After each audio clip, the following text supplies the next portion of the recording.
Sudah Bu. Jadinya 2 minggu ya? Kalau ini? Iya, sampai tanggal 25.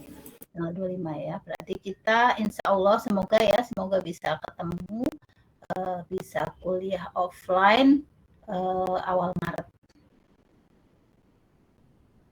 Mungkin ini sudah 4 bulan lah ya, sudah banyak. Saya coba share screen dulu. Oh iya, untuk kuliah tatap muka itu 1 SKS kalau biasanya online itu 50 menit. Jadi untuk kuliah tatap muka itu 30 menit. Jadi untuk sisanya Anda untuk memperkaya materi sendiri ya.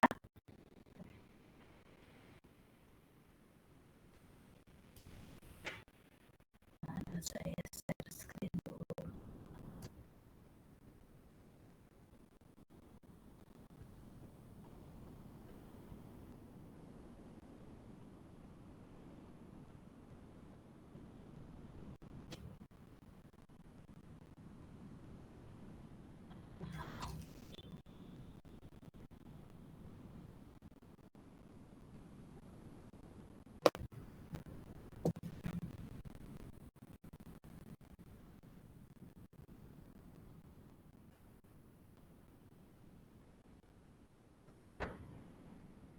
Ini ada yang berubah.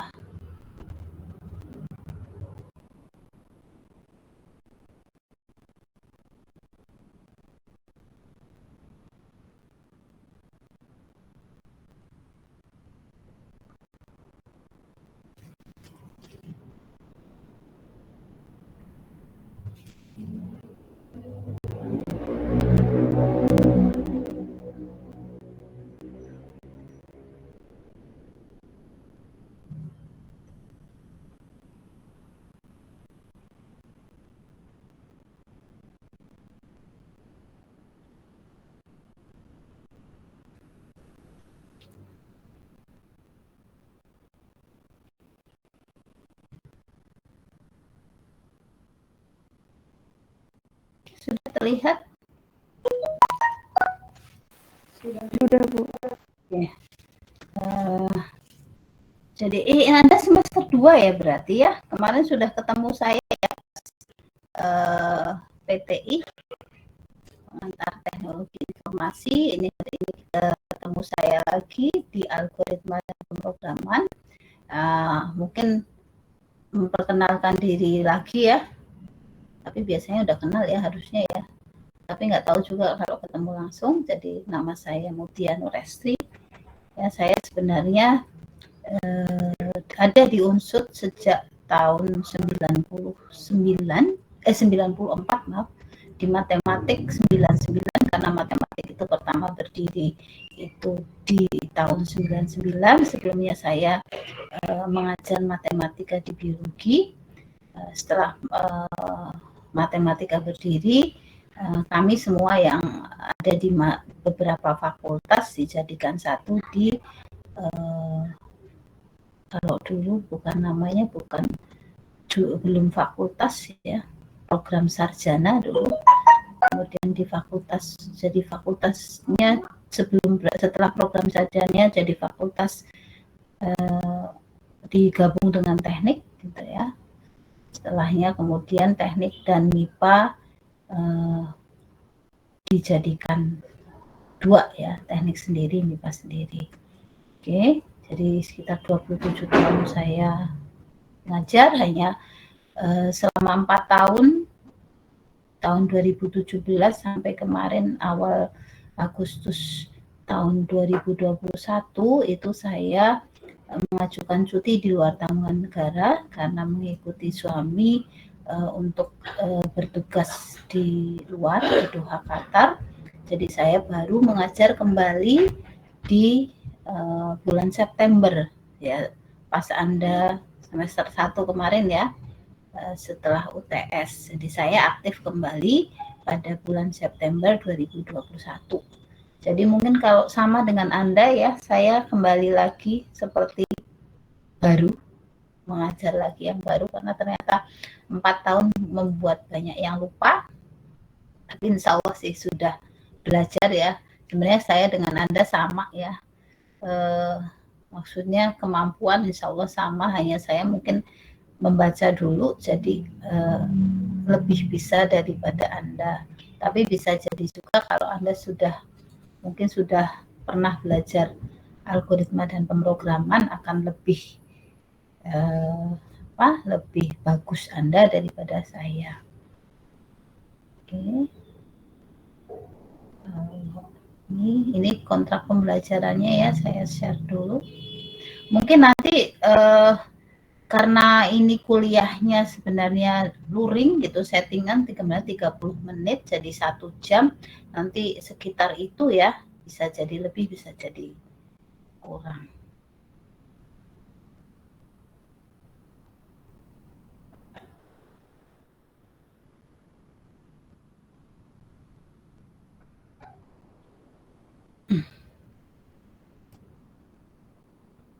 Jadi kita berharap ya, untuk setelah Anda mempelajari atau mengambil mata kuliah algoritma dan pemrograman ini, Anda bisa paling tidak membuat algoritma, kemudian mengaplikasikan algoritma tersebut ke dalam program. Untuk Alpro di sini kita menggunakan bahasa C++ ya, untuk menyelesaikan masalah matematika sederhana. Nah, apa aja yang akan kita pelajari gitu ya? Sebenarnya kita hanya akan belajar bahasa gitu. Tapi sebelum belajar bahasa kita belajar tentang algoritma. Anda nanti paling tidak setelah kuliah ini, sesi ini, Anda bisa membedakan apa sih algoritma dan apa itu pemrograman atau bahasa pemrograman atau program ya. Jadi di sini sebenarnya seperti kayak Anda belajar bahasa ya, belajar bahasa Inggris, belajar bahasa, kalau Anda orang Sunda sekarang tinggal di Purwokerto ya, belajar bahasa Banyumasan gitu ya. Ini juga sama. Jadi kalau kita mau berkomunikasi dengan seseorang, kalau kita ingin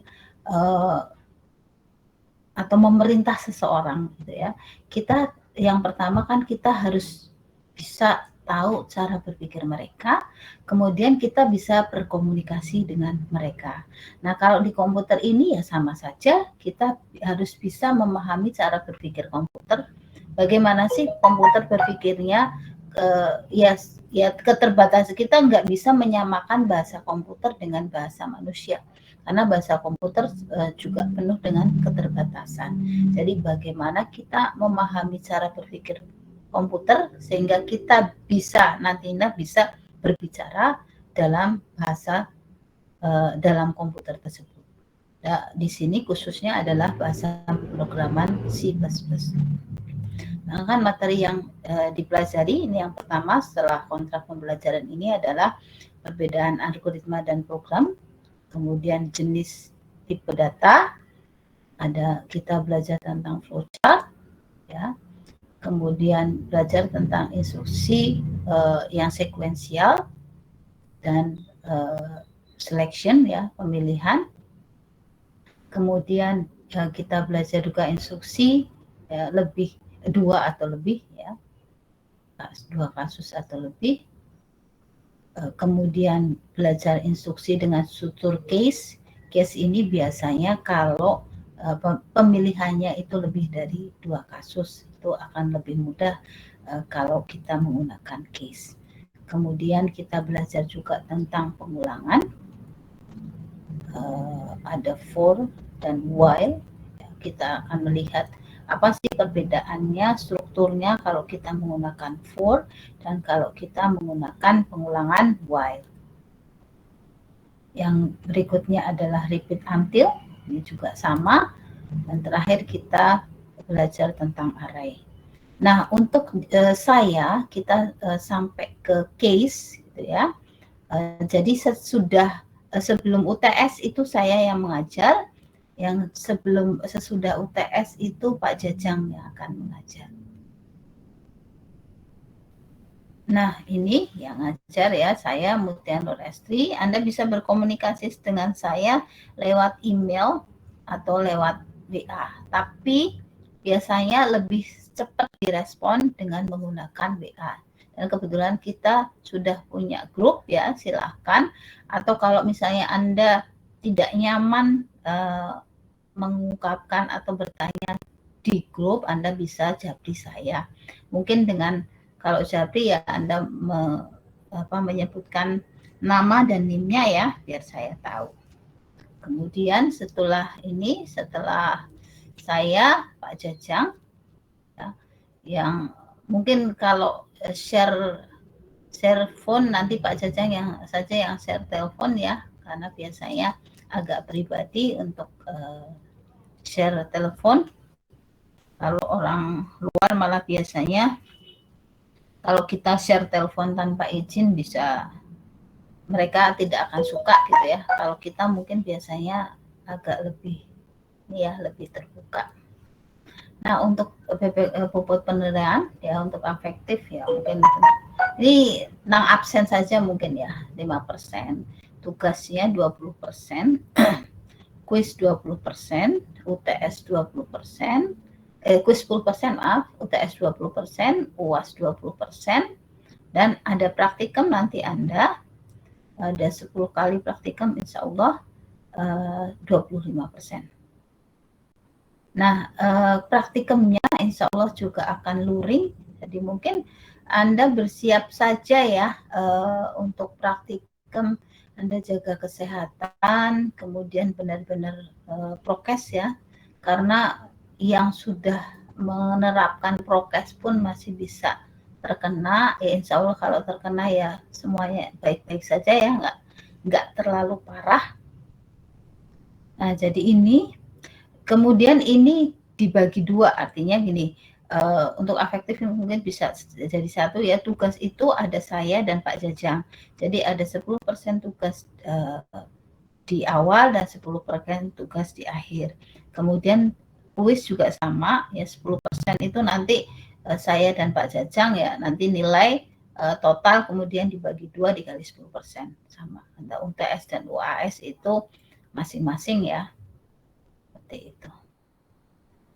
Pustaka yang digunakan ini karena tahun kemarin Pak Jajang yang ngajar, maka ini saya berdasarkan Pak Jajang.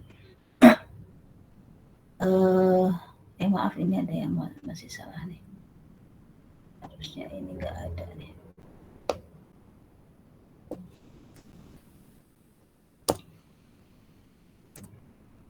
Oke, jadi ini saja.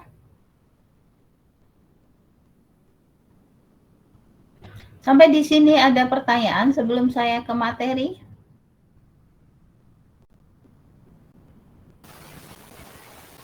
Belum ada, Bu. Oke, belum ada. Jadi kita ke materi dari pendahuluan. Sebenarnya di sini kita hanya ingin melihat apa sih perbedaan algoritma dan program itu ya, atau bahasa pemrograman. Nah, di sini program atau bahasa pemrograman itu adalah kumpulan instruksi yang digunakan untuk mengatur komputer ya, untuk melakukan suatu tindakan tertentu. Jadi sama dengan ya kalau kita meminta atau Anda meminta teman Anda misalnya tolong dong kerjakan ini, misalnya tolong dong bantuin saya menyelesaikan PR misalnya.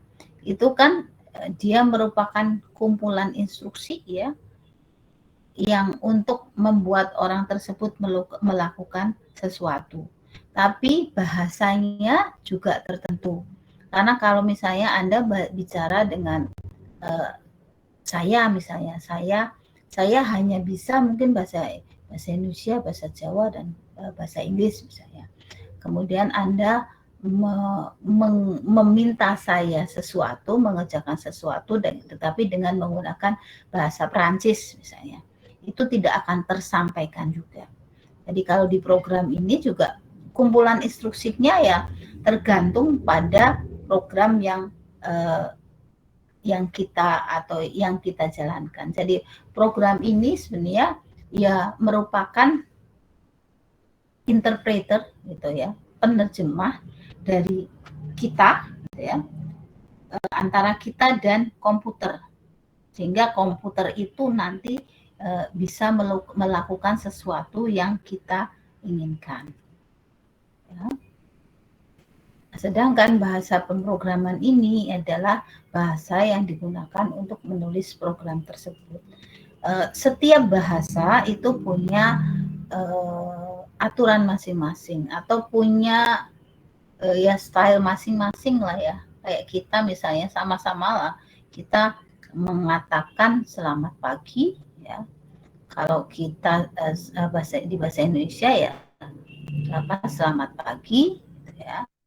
Kalau di bahasa Jawa itu sugeng enjang gitu ya, atau misalnya di bahasa Inggris itu good morning, itu juga sama. Jadi bahasanya akan agak berbeda satu dengan yang lain, tapi tujuannya adalah sama. Kalau itu ya berarti kita hanya menyampaikan salam misalnya. Itu juga untuk bahasa pemrograman akan berbeda-beda. Untuk pembuka dan penutupnya juga akan berbeda-beda. Tapi kalau di sini kita nanti akan khusus belajar bahasa pemrogramannya adalah bahasa C++. Nah, orangnya sendiri ya yang mengerjakan program itu yang kita sebut sebagai programmer. Nah, di sini ya sekarang kalau kita ini sebenarnya kayak ini ya grade tingkatan bahasanya. Jadi yang pertama, yang sekarang paling tinggi ya object oriented sama visual language, gitu ya. Bahasa pemrograman yang OOP, object oriented programming. Ini sebenarnya ini paling mudah, gitu ya. Tapi karena kita bukan paling mudah ya, bahasanya kalau kita pelajari itu sudah lebih menyerupai bahasa manusia. Ya, tapi kalau untuk itu biasanya kita perlu basic dulu yang berada di sini. Ya. C++ sebenarnya sudah ada yang object oriented juga. Ya. Jadi yang paling atas, yang paling familiar di manusia adalah ini. Berikutnya adalah ini. Ini yang kita sebut high level language ya. High level language ini adalah bahasa yang sudah lebih bisa dimengerti atau oleh manusia atau lebih ya kita manusia mungkin nggak perlu banyak menghafal atau nggak perlu banyak main di logika ya mungkin kalau di sini karena bahasanya udah lebih menyerupai dengan bahasa manusia. Selanjutnya di sini ini kita sebut assembly language. Kalau dulu saya sempat belajar juga di sini isinya kode-kode, jadi banyak sekali yang harus dihafal untuk agar kita bisa berkomunikasi dengan komputer. Apalagi ini machine language. Jadi ini ya sudah merupakan dari si assembly ini akan menerjemahkan ke mesin language gitu ya, sehingga dia bisa beroperasi ya sampai ke hardware-nya.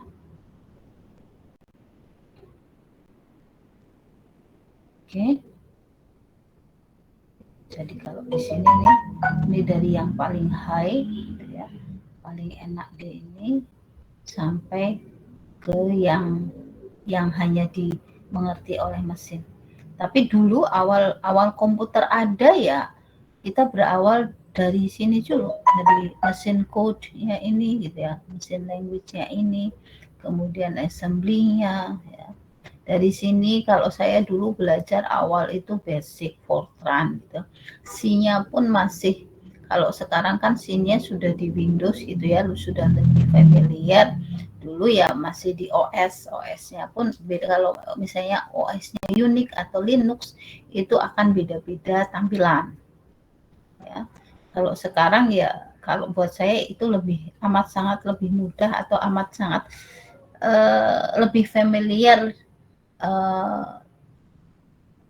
kalau dipakai oleh manusia, karena ya sudah menyerupai bahasa manusia. Dan ya itu tadi, sayangnya lagi karena yang menemukan kebanyakan orang yang atau pertama kali mungkin ya orangnya berbahasa Inggris, maka bahasa-bahasa pemrograman ini basicnya juga merupakan bahasa Inggris ya.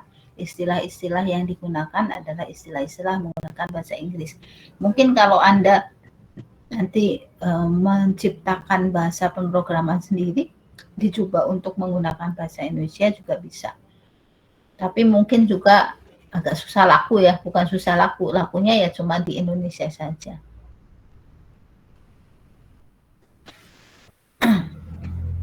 Nah, jadi sini ya, kalau kita menggunakan bahasanya itu ada di sini, kemudian di-compile ya, diterjemahkan menggunakan menjadi ini ya, bahasanya jadi digit ya.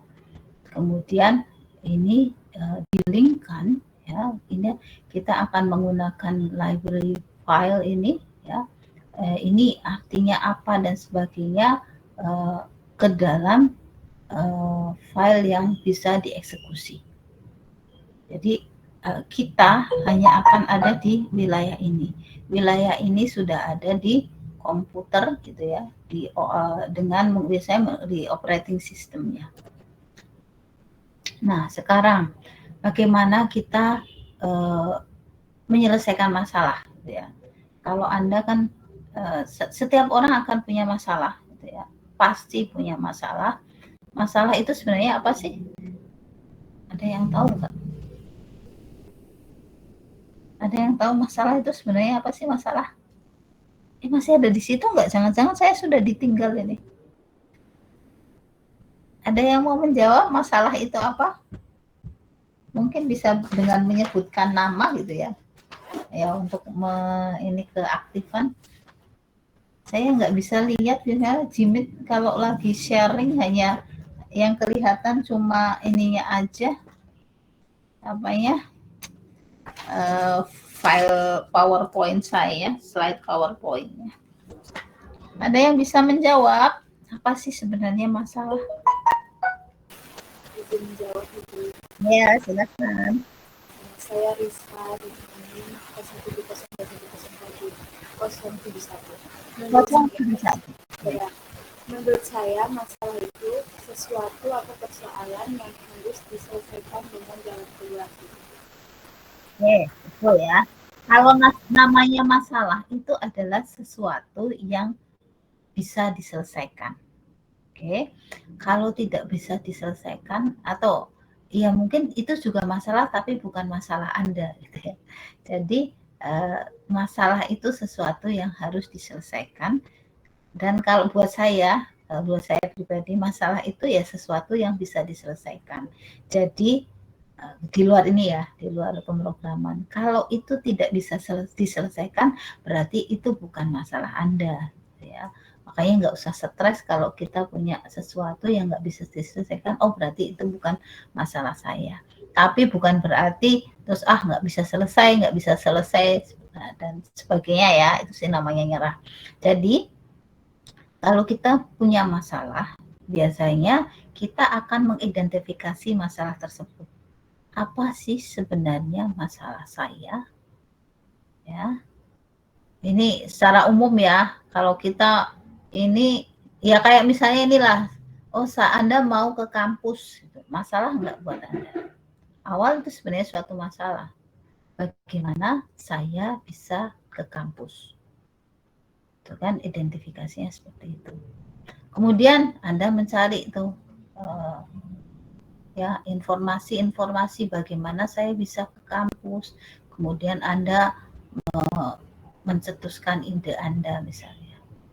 Oh, ini kalau ke kampus bisa jalan kaki, bisa naik motor, bisa naik mobil, bisa naik sepeda, misalnya bisa bonceng temen lah, bisa naik Uber dan sebagainya.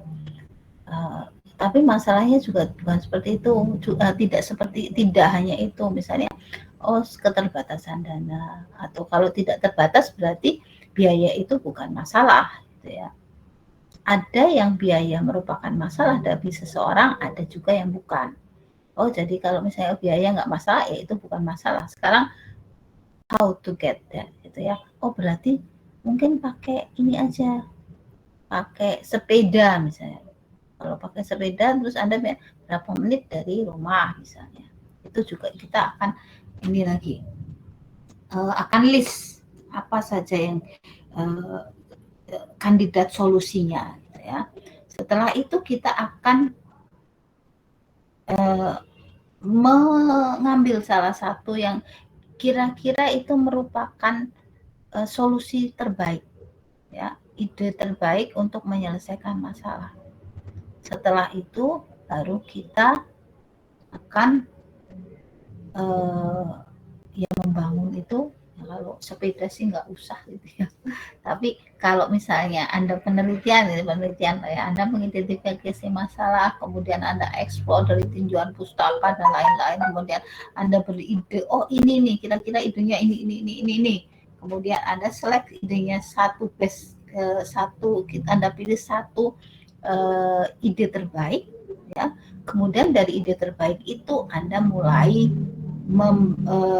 membangun, gitu ya, mulai menyelesaikan, kemudian menguji ide tersebut, ya. Kemudian kita tes hasilnya. Terus kalau berhasil sudah selesai. Tapi kalau tidak berhasil berarti Anda mengidentifikasi masalahnya lagi. Kenapa tidak berhasil?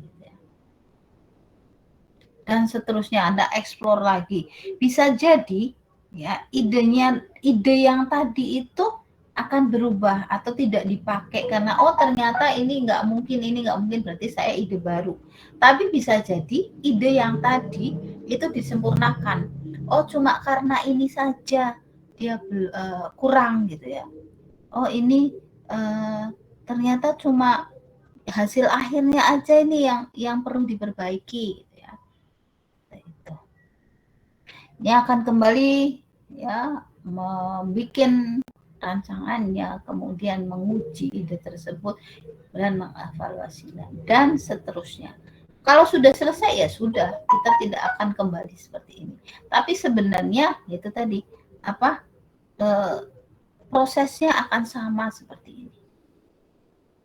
Terutama kalau kita berada di pemrograman. Nah, sekarang bagaimana kita memecahkan masalah tadi ya? Kalau mudah, kita bisa langsung memecahkan. Saya mau pergi mau makan, kadang kos gitu ya, udah pergi ke warung, itu mudah dipecahkan. Atau guessing, kita menebak-nebak. Nah, kayaknya kalau saya masalahnya ini deh ya solusinya. Gitu ya. Kayaknya seperti itu. Kemudian ada lagi yang trial and error. Kalau ini biasanya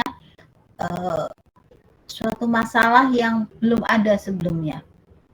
Ya, kayak misalnya penemu lampu lah ya. Dia akan trial and error. Yang pertama pasti dia kayaknya ini. Ya. Ternyata gagal. Dia akan kembali dalam proses ini. Perbaiki lagi. Error lagi. Sampai dia akan berhasil. Kemudian berdasarkan dari pengalaman, kita bisa saja melihat dari pengalaman orang lain atau pengalaman kita sendiri. Ya, misalnya Anda mau pergi ini, Anda baru lah ya, Anda sudah kos semua di ini ya, yang kos sudah di Purwokerto semua atau kembali lagi ke daerah asal?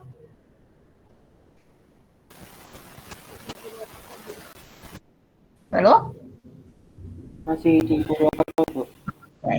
Ya karena masih diperlukan 2 minggu ya untuk Anda bisa bisa bebas atau menjamin Anda bebas dari COVID. Jadi harus 2 minggu dulu berada di Purwokerto. Semoga insya Allah 2 minggu ini semuanya membaik, jadi kita bisa ketemu. Kemudian ada yang secara ilmiah. Kalau secara ilmiah ya sama dengan kalau Anda nanti mengerjakan tugas akhir ya. Proses ini dilalui tapi semuanya secara ilmiah. Misalnya kayak inilah ya, explore information and create ideas. Ini explore information-nya jelas dari daftar pustaka yang terpercaya, gitu ya, bisa jadi jurnal, dari textbook gitu ya. Dan create idenya pun juga ya harus ilmiah juga, harus berdasarkan tinjauan pustaka tadi. Nah, untuk di matematika ini kok nggak kelihatan ya, ada kepotong kayak gini aja. Proses penyelesaian masalah ini biasanya nih ya, kita akan mendefinisikan masalahnya. Di sini sebenarnya kayak black box ya. Matematika model itu kan banyak banget ya. Dari pendefinisian masalah ini kita akan mencari ini teorinya. Misalnya kita mau ini ya tentang di sini model matematika yang melibatkan ini. Kemudian juga ada data yang berdasarkan eksperimen atau survei yang masuk. Nah, modelingnya kita mau pakai apa? Ini juga tergantung dari masalah tadi. Setelah ini selesai, baru diimplementasikan. Ya, implementasinya bisa juga macam-macam. Nah, sekarang proses pemecahan masalah. Nah, misalnya nih, ada masalah, kita ke dokter gitu ya. Dok, kepala saya sakit. Ya, kenapa? Setelah diidentifikasi sama dokternya, itu ternyata pasien mendapatkan benturan keras pada wajah. Habis itu dia akan mendesain algoritmanya, langkah-langkah untuk menyelesaikan masalah tadi. Ini ternyata harus dibuka nih tengkoraknya. Jadi dia menggunakan algoritmanya. Kemudian dia mengimplementasikan dengan menggunakan program. Kalau dokter sebenarnya ya operasi ya. Ini kita gunakan programnya ini. Ini sudah bahasa pemrograman ya. Setelah itu dikompil ya, dengan bahasa yang bisa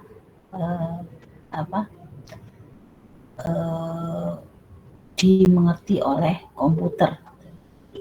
Misalnya kalau kita memang mau menggunakan robot gitu ya, robot untuk operasi gitu ya. Tapi yang perlu kita cermati adalah sebenarnya desain dalam ini algoritma. Betul tidak kita menggunakan itu gitu ya. Jadi kalau di sini kita ada masalah, kita analisis, kita jadikan spesifik masalahnya apa, kemudian kita desain algoritmanya, kita implementasikan, kemudian kita compile ya, kita sudah jadi solusi.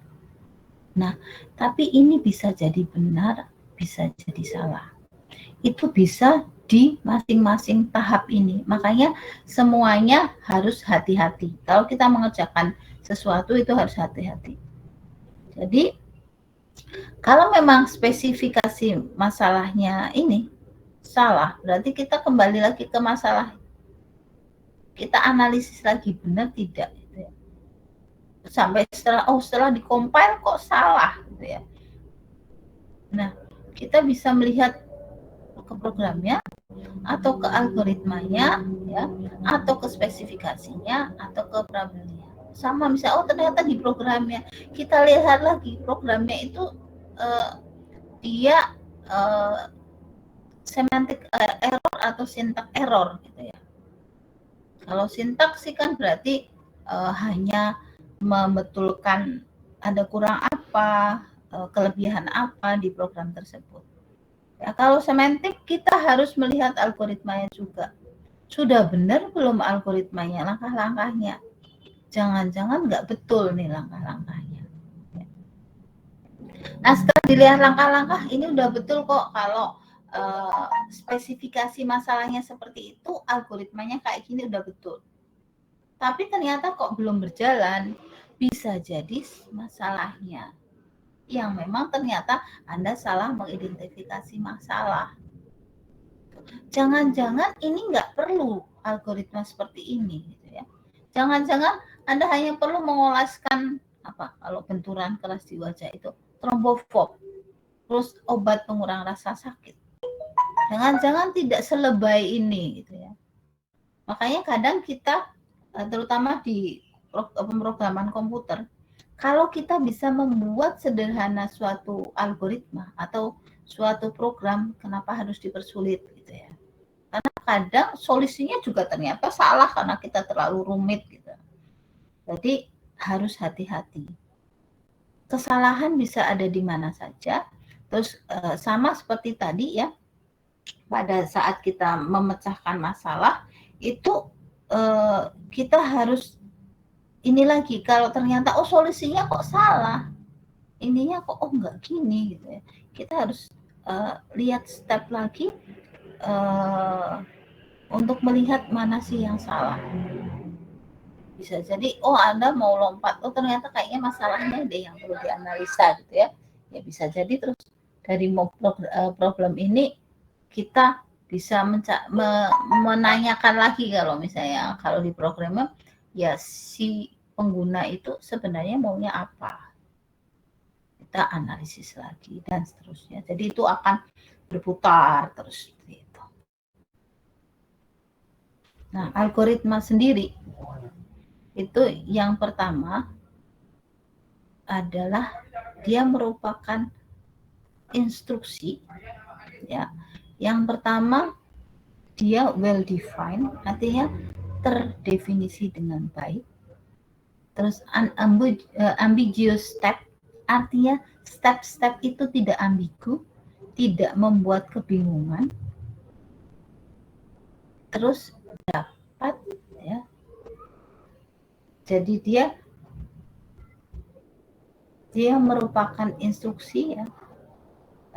Ambiguous step or instruksi yang berupa sequence ya untuk menyelesaikan suatu masalah.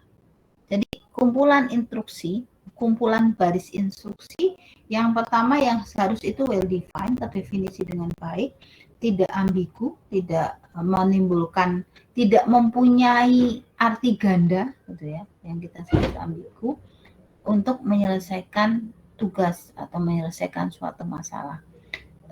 Algoritma sendiri itu awalnya itu merupakan nama ya dari ilmuwan Muhammad Ibnu Musa Al-Khwarizmi ya, dari Khwarizm ya. Ini sekarang namanya Kifa, dia Uzbekistan. Jadi Al-Khwarizmi jadi algoritma. Kalau di Indonesia kan jadi algoritma. Nah, jadi algoritma itu ya kumpulan instruksi, sekumpulan baris instruksi terdefinisi dengan baik, tidak makna ganda. Dan instruksi ini kalau algoritma kita bisa menggunakan bahasa kita sendiri. Ya, algoritma itu tidak perlu menggunakan bahasa Inggris. Tidak perlu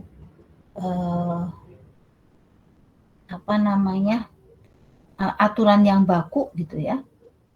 Itu kita bisa dengan ya bahasa sendiri, mau bahasa Jawa, bahasa Indonesia dan sebagainya, atau bahasa Sunda, itu bisa untuk algoritma karena dia merupakan kumpulan instruksi. Nanti di algoritma itu ada lagi, kalau di pemrograman ya, ada lagi yang pseudocode namanya. Dia juga algoritma, hanya dia sudah mulai menyerupai bahasa pemrograman. Tapi secara umum algoritma sendiri ya merupakan ini tadi, kumpulan instruksi dengan syarat-syarat ini.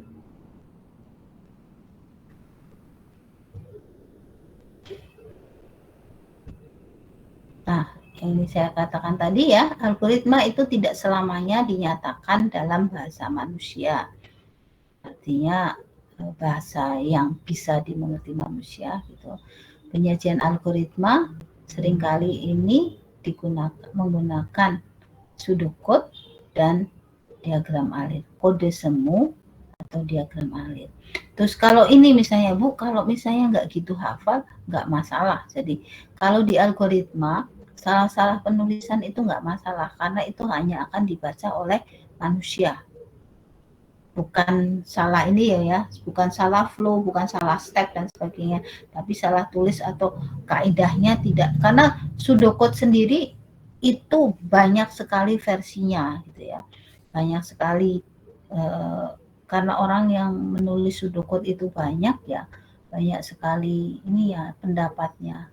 Jadi ya kita pakai pseudocode yang umum saja, tapi kalau misalnya ini ada salah-salah sedikit atau kurang-kurang sedikit nggak masalah juga.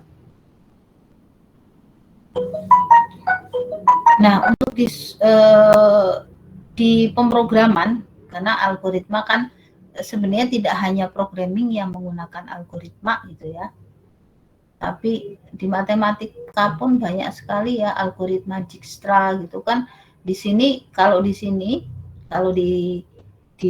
pseudocode-nya ya di komputer itu biasanya ini berawal, kita awali dengan start, kita akhiri dengan stop. Ya. Jadi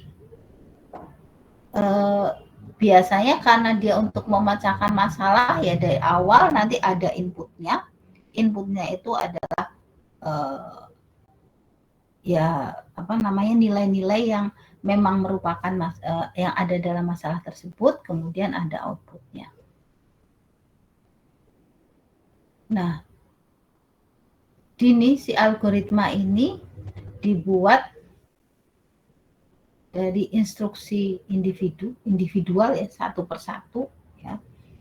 Kemudian masing-masing instruksi ini yang harus terdiri dari well-defined operation ya, tadi terdefinisi operasi yang terdefinisi dengan baik ya. Kemudian biasanya menghasilkan output. Nah, kemudian setiap instruksi ini dia terdefinisi dengan baik dan outcome-nya itu predictable, bisa diprediksi. Kalau ya instruksinya itu beroperasi atau dioperasikan dengan input yang valid. Jadi setiap instruksi itu outputnya harus terdefinisi dengan harus bisa diprediksi ya, predictable. Kemudian ada ini ya, a direction of logic flow or sequencing. Jadi ada ini ya instruksi untuk ya arah ya logic flow-nya dan barisannya seperti apa. Kalau algoritma kalau di flowchart itu ya dari atas ke bawah. Kalau kita menggunakan pseudocode ya sebenarnya dari atas ke bawah juga. Kadang dinomorin ya ya berdasarkan nomor tersebut. Kemudian instruksinya itu berhingga ya, tidak mungkin algoritma itu instruksinya tak berhingga. Kalau tak berhingga ya berarti masalahnya enggak terselesaikan. Nah, kemudian jika dieksekusi dengan input yang valid, algoritma ini dijamin selesai dalam sensible way ya, dengan jalannya. Kemudian contoh algoritma. Ini kalau ini secara umum dulu ya, biar Anda bisa tergambar kayak apa sih sebenarnya algoritma ini gitu ya.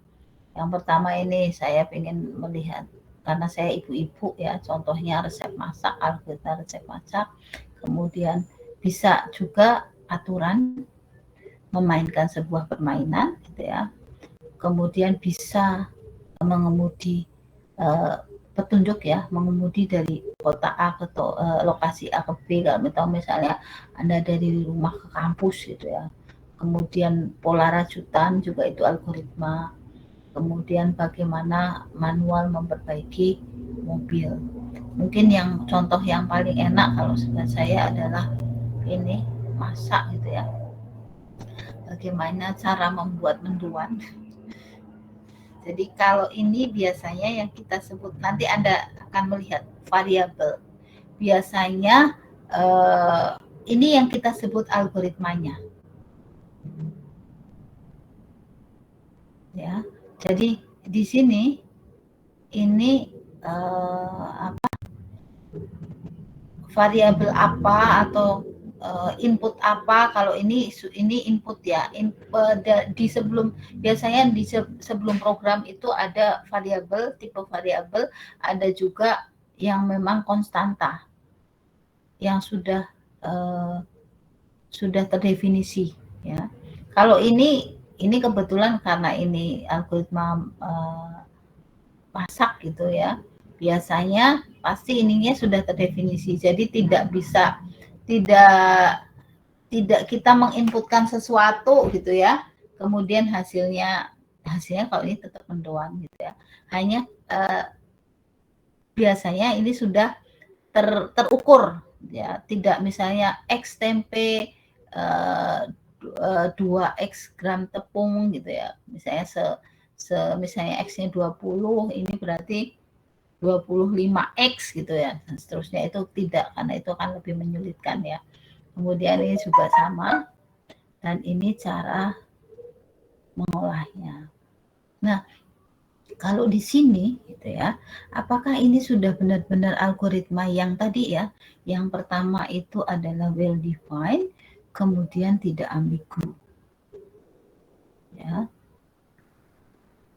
Kalau saya ada agak susah sih ya, apa namanya, menjelaskan ya. Jadi kalau ini belum well defined dan masih ambigu. Kenapa? Ini yang jelas itu tadi kan ya, satu instruksi sebenarnya, satu baris instruksi, satu baris itu sebenarnya harusnya hanya ada satu instruksi kalau untuk algoritma yang baik gitu ya. Nah, di sini kita melihat aduk tepung terigu, air, dan bumbu halus, tambahkan bawang, aduk rata gitu ya. Ini masih bermakna ganda, mana dulu ya. Kemudian ada lebih dari 2 instruksi dalam satu baris ini.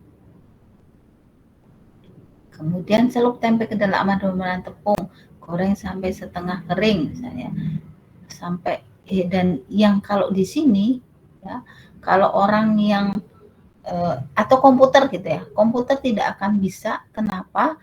Karena ada banyak instruksi dalam satu baris ya. Itu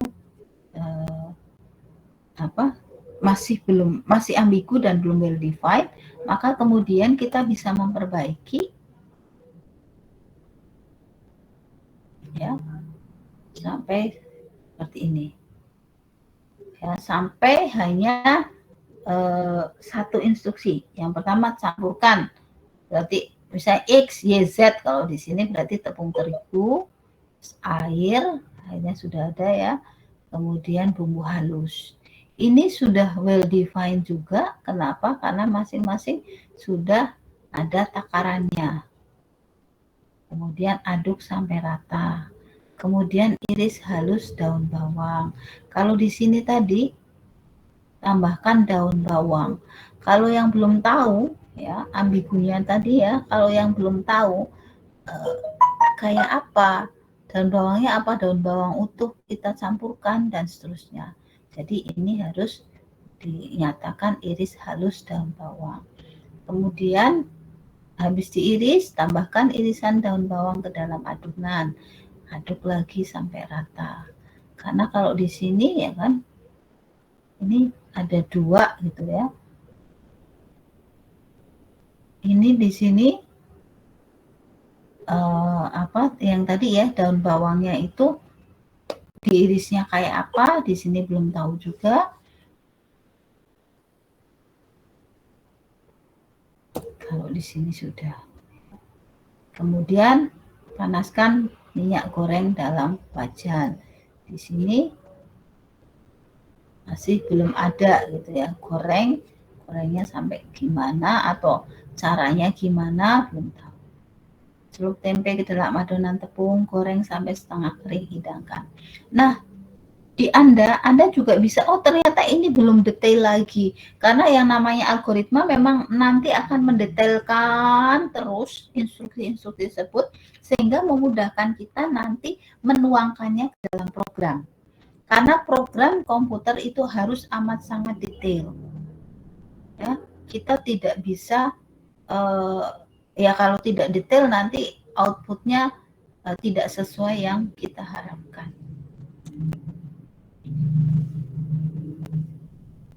Nah, di sini ya instruksi yang diberikan itu bentuknya urutan sequence ya, yang bisa dikerjakan atau dieksekusi.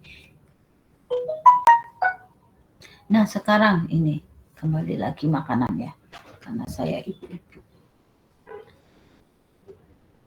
Di sini ternyata sudah jam 8 ya. Udah, kita selesaikan saja.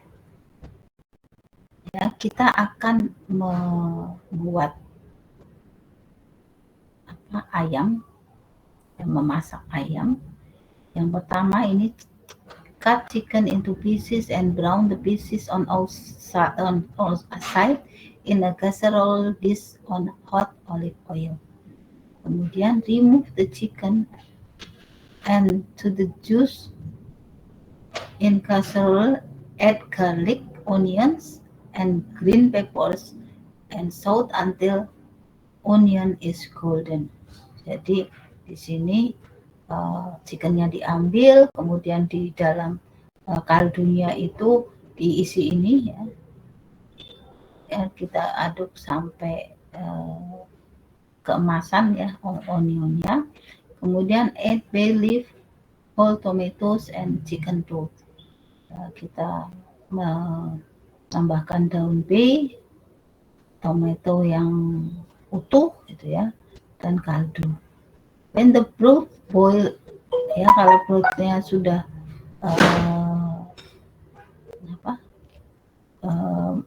boil itu mendidih, kita tambahkan garam, saffron, dan rice. Saffron sama nasi ya, beras. Kemudian arrange chicken on rice, cover casserole and bake in moderate oven, ini 350 Fahrenheit for 20 minutes or until the rice is tender. Kemudian add bean and articles during last 10 minutes of cooking. Ini juga contoh algoritmnya yang masih membingungkan. Contohnya saja lah di sini ya. Misalnya sebenarnya kalau kita berkomunikasi, saya biasanya ini mana yang aneh, mana yang kira-kira belum ini gitu ya, belum jelas itu algoritmanya dan sebagainya. Tapi karena kita online jadi agak susah saya kayak ngomong sendiri. Jadi di sini ini saja satu ini saja ya. 20 menit itu kapan gitu ya? Arrange chicken on rice, cover casserole and bake in moderate oven ya for 20 minutes or until rice is tender. Ini gimana cara ininya gitu ya? Ini mungkin ya, add bean and articles during last 10 minutes of cooking. Sampai sini ini agak membingungkan. Jadi akan lebih bagus gitu ya bake in moderate oven ya, for 10 minutes ya, 10 menit. Kemudian nambah bean and articles. Ini di Indonesia nggak ada ya, kayak apa sih ya, ijo-ijo gitu bentuknya kayak gini, nggak persis gitu ya. Kemudian tutup dan bake 10 menit lagi sampai nasinya lembek ya, nasinya ya tender itu lembek. Nah, ini kalau instruksi seperti ini sudah tidak membingungkan lagi. Nah, penulisan algoritma ini ada yang menggunakan, kalau tadi saya mengatakan pseudocode ya. Kalau yang sebelah kiri ini kita menggunakan bahasa kita sendiri. Masukkan 2 buah bilangan bulat, sebut X dan Y. Nah, kita menggunakan pseudocode-nya, masukkan X, Y. Ya. Untuk pseudocode ini lebih sederhana daripada dengan menggunakan deskripsi. Ya. Asumsikan X adalah bilangan terbesar. Jadi X-nya ini dimasukkan ke dalam variabel, nilai X-nya dimasukkan ke dalam variabel terbesar. Kemudian jika terbesar itu kurang dari Y, ya, bandingkan bilangan terbesar dengan Y. Jika terbesar kurang dari Y, maka terbesarnya akan Y-nya itu ya. Y-nya akan jadi terbesar. Kemudian maka tampilkan bilangan terbesar. Ini gimana ya, saya agak bingung kalau mau menjelaskan ke Anda. Bentar, saya ambil.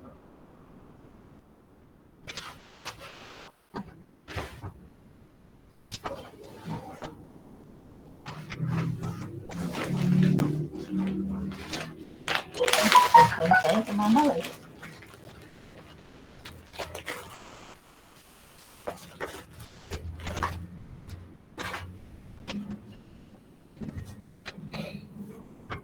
Jadi ini sebenarnya kita akan menentukan dua buah bilangan mana yang terbesar. Jadi yang pertama misalkan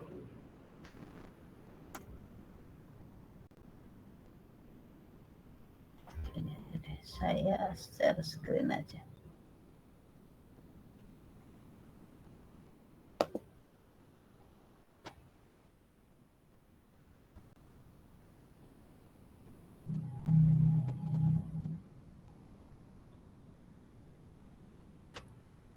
Misalnya ya, misal kita masukkan di sini X-nya ada 3 sama 4 misalnya ya kan.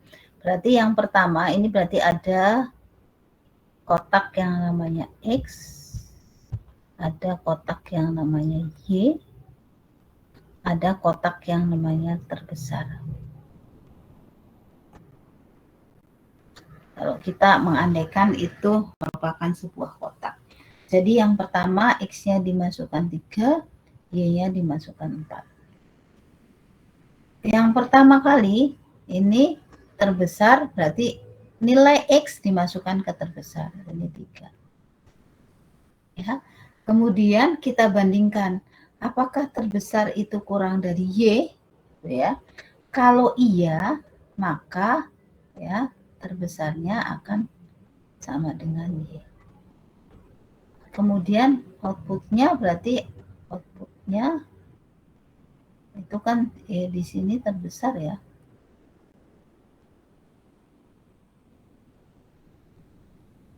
Ini outputnya berarti sama dengan Y. Outputnya itu terbesar, ini sudah diganti dengan ini. Yang Anda ingat ya, harus Anda ingat bahwa nilai variabel adalah nilai yang terakhir. Artinya kalau tadi awal ini terbesarnya itu isinya adalah X, ya, kemudian dia diganti dengan Y, maka yang yang terrecord atau yang tersimpan adalah ini, Y. Y isinya 4. Ya. Terus misalnya kalau kita mau mengganti lagi ininya,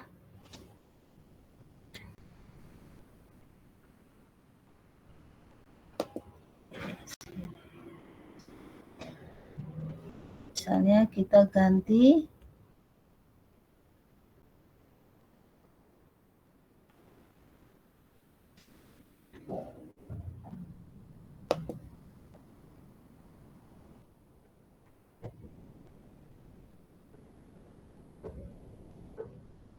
sekarang X-nya 5, Y-nya 3 misalnya. Berarti ini diisi 5, Y-nya 3, maka terbesarnya akan diisi 5 gitu ya. Apakah terbesar itu kurang dari Y? Kalau tidak, maka tidak diapa-apain di sini, tidak ada action apa-apa. Berarti terbesar isinya tetap 5, maka outputnya adalah 5.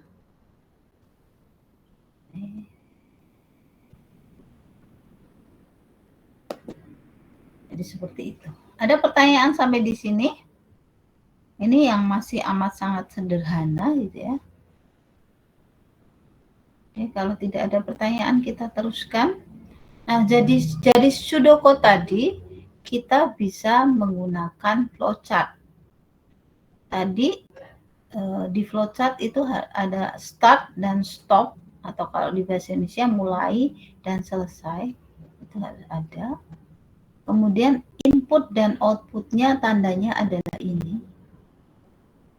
Masukkan X, Y, kemudian jadi inputnya adalah X, Y, kemudian ininya terbesar.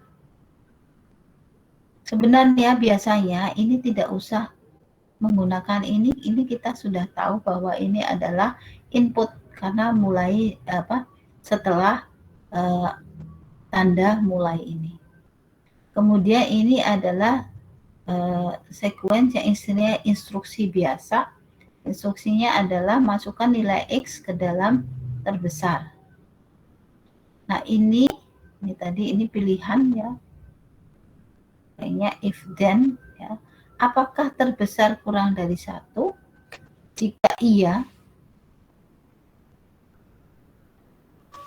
maka terbesarnya diganti nilai Y. Jadi nilai yang ada di terbesar tadi awal kan X ya, diganti dengan Y. Jika tidak, dia akan terus ke sini. Jadi langsung menampilkan terbesarnya berapa. Selesai. Nah, dalam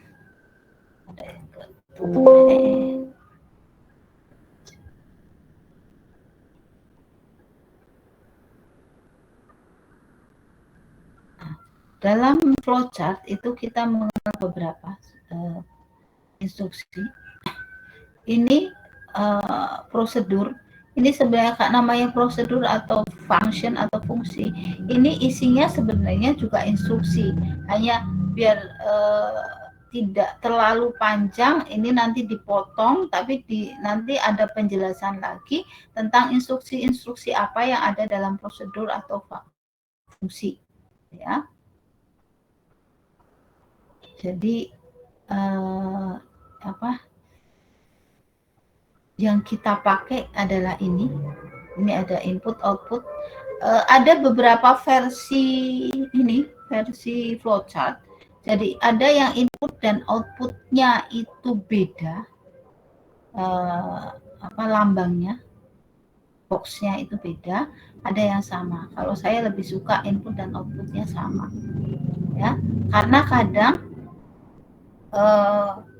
kalau misalnya ada prosedur gitu, ada di tengah program ada input juga, input dalam ada output juga di prosedur, di fungsi itu biasanya ada outputnya yang itu nanti merupakan input dari yang lain.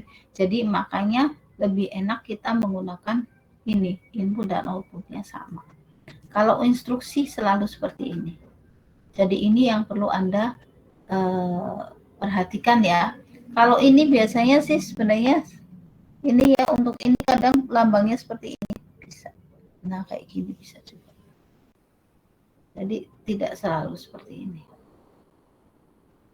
Ya, sebenarnya yang penting adalah beda itu ya.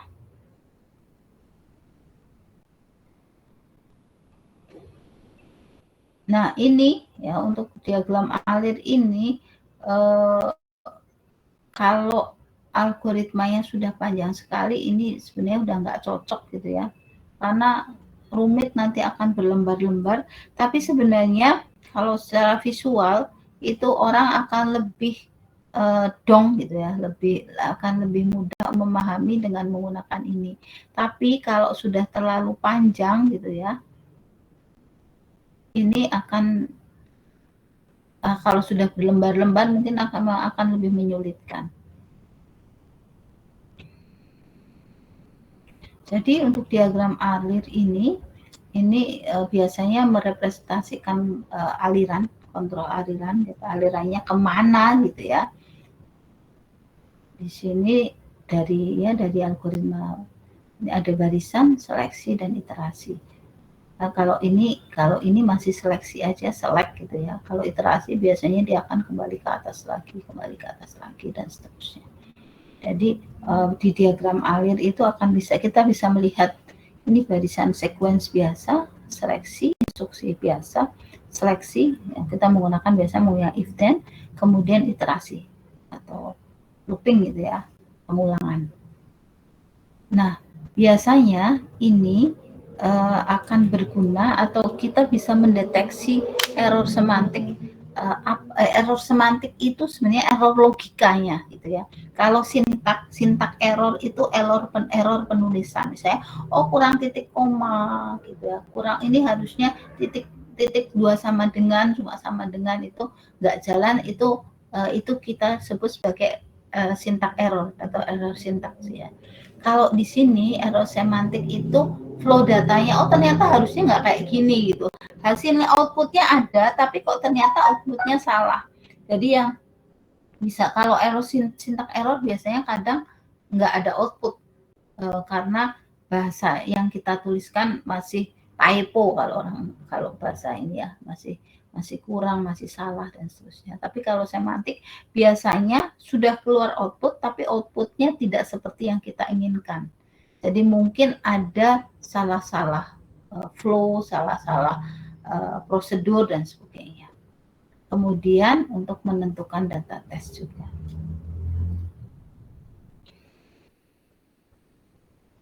Nah, sekarang yang mau kita pelajari ya ini tadi ya, kita punya masalah, kemudian kita bikin algoritmanya, kemudian kita membuat programnya. Oke, mungkin sampai di sini dulu pertemuan kita. Insya Allah minggu depan kita masih daring lagi ya. Nah, untuk tugas sekarang, tugas hari ini, Anda posting hari ini juga ya. Terakhir nanti malam, nanti saya buat ini ya. Tugasnya adalah, karena kita tadi dari awal ini topiknya adalah perbedaan algoritma dan program. Anda coba rewrite, Anda tulis dengan kata-kata sendiri, apa sih perbedaan algoritma dengan program.